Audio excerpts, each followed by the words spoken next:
If you're over 65 and still believe you need friends to be fulfilled, happy, or even mentally healthy, you've been sold a fantasy. And clinging to that outdated belief might actually be robbing you of your peace, your identity, and your joy in this final, sacred season of your life. If that shook you a little, type "I'm ready for the truth" in the comments. 1. The cultural lie that friendship equals survival. For as long as we've been alive, we've been told that community is life. That to be alone is to be broken.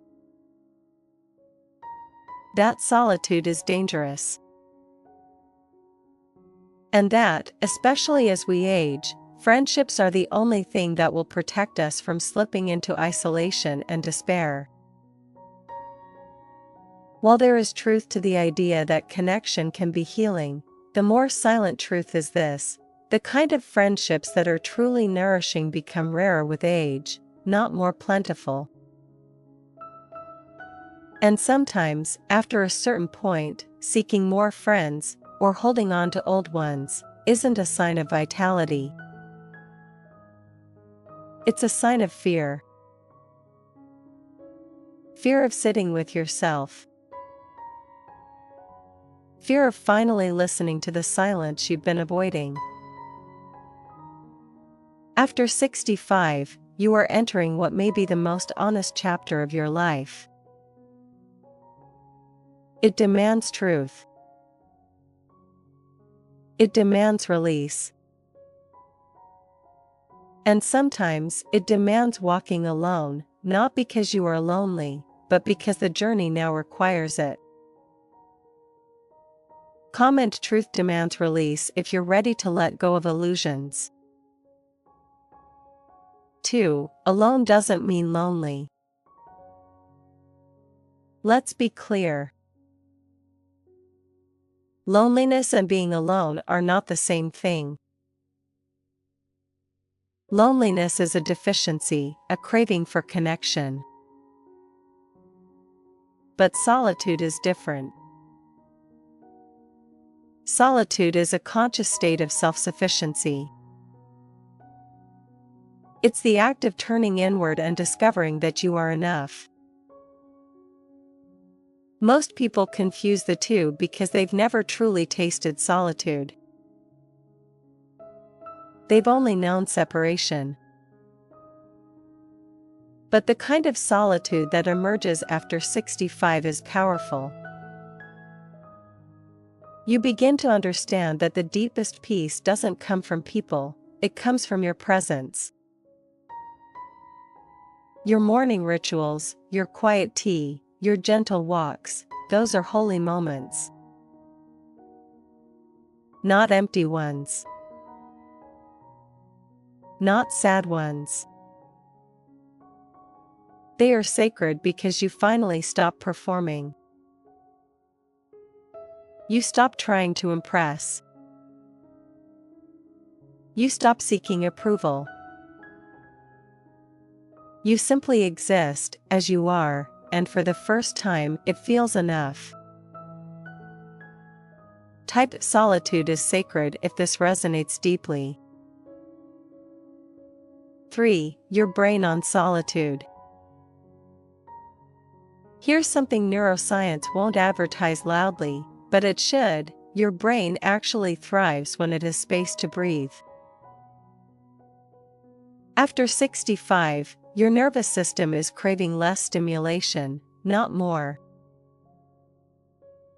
Long conversations, group activities, constant talking, all of it begins to feel more like noise than nourishment. Why?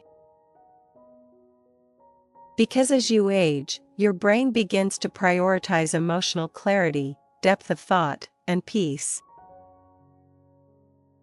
In solitude, your cognitive functions aren't overwhelmed by comparison, social anxiety, or conflict. They are focused, present, and healing.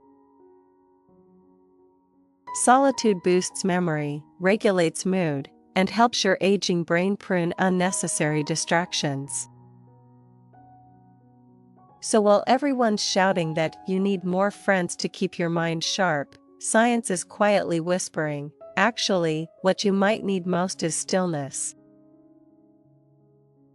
Comment peace over pressure if your mind agrees with this. 4. When friendships become emotional deadweight. There's something no one tells you about long-term friendships. Not all of them are meant to survive your transformation. Some friendships only exist because of proximity, shared trauma, or outdated versions of who you used to be. But after 65, many of those relationships begin to feel like emotional clutter. Conversations are repetitive. The energy exchange is unbalanced. And deep down, you know that if you met today, you probably wouldn't even connect. But because of shared history, guilt creeps in and tells you to stay. That guilt is a liar. You owe your past nothing if it's compromising your peace today. Emotional maturity means letting relationships evolve or dissolve without resentment. Not everything needs to be held on to, especially if it's holding you back. Type no more guilt if you're ready to release what no longer fits. 5. The mirror never lies. There comes a moment in every awakened elder's life when the mirror becomes your best friend. You look at your reflection and instead of asking, "What do others think of me?" you ask, "What do I think of me?" You begin to speak to yourself kindly, with reverence. You apologize for all the years you prioritized others over your soul's needs. And slowly, as that trust builds, you realize you've always been the friend you were looking for. The one who never left. The one who endured every heartbreak, every loss, every reinvention. And yet, still stands. Learning to enjoy your own company isn't just self-help fluff, it's survival. It's strength. And after 65, it's spiritual. Comment I am my own best friend if you feel this in your bones. 6. The new currency, energy. In your 20s and 30s, time was your most precious resource. But now? It's energy. Every interaction costs you something. And many friendships, especially those built on obligation, drain you. Maybe it's the friend who constantly complains. The one who calls only when they need something. Or worse, the one who masks subtle envy behind passive-aggressive comments. These aren't minor annoyances anymore. They're costly. Your peace is precious. Your energy must be protected. And the sooner you realize that protecting your space is not selfish, but sacred, the more you'll thrive. After 65, your energy is gold. Spend it wisely. Spend it sparingly. And only on what heals you. Type energy is gold if you're becoming more selective now. Truth bomb. Here's the truth no one will say out loud: some of your friends don't want to see you grow. Your freedom threatens their stagnation. And your peace exposes their chaos. This is why, deep down, part of you hesitates to rise. But not anymore. Comment: I choose my peace if this hit hard. 7. Your nervous system knows. Let's move deeper. Your nervous system isn't lying to you. That tightness in your chest when you're around certain people? That sense of dread before answering a phone call? That subtle exhaustion after casual visits? It's not your imagination. It's your intuition.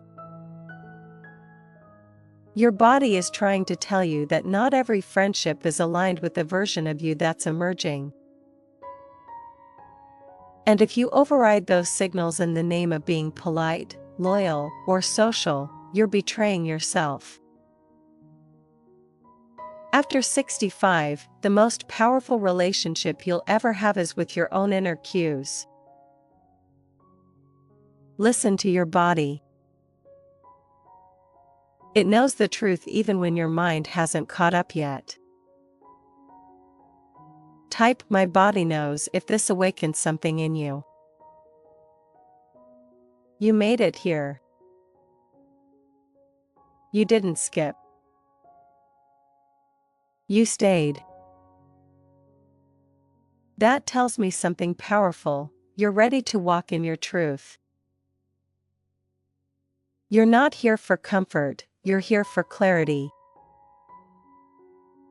And that clarity is your freedom.